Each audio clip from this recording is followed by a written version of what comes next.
why some people eat more? நிறைய பேருக்கு இந்த கொஸ்டின் இருக்கும். Sometimes it is not real hunger. It is an emotional hunger. ஸ்ட்ரெஸ்ஸாக இருக்கும்போது நம்ம பாடி ஒரு ஹார்மோனை ரிலீஸ் பண்ணும், கார்டிசால் அப்படின்னு சொல்லிட்டு.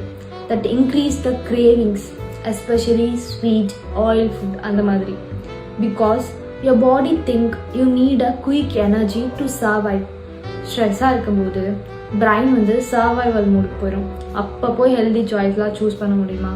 நோ, கண்டிப்பாக முடியாது. அதே மாதிரி லோன்லியாக ஃபீல் பண்ணும்போதும் நம்மளோட brain looks for the dopamine, a feel good chemical. அது எதில் இருக்குது? Food gives a quick dopamine boost. அப்போ என்ன பண்ணும் மைண்ட்? என்ன சொல்லும்?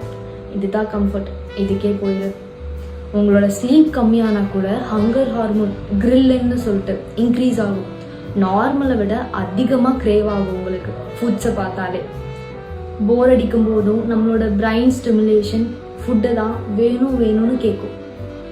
So over eating it's not always lack of control.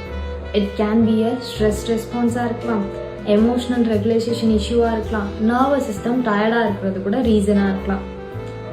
உங்களுக்கு கண்ட்ரோல் இல்லைன்னா இல்லை, உங்களோட ஈட்டிங் பேட்டர்ன் ஒரு மெசேஜ் சொல்லுது. ஜட்ஜ் பண்ணாதீங்க, அண்டர்ஸ்டாண்ட் பண்ண ட்ரை பண்ணுங்கள்.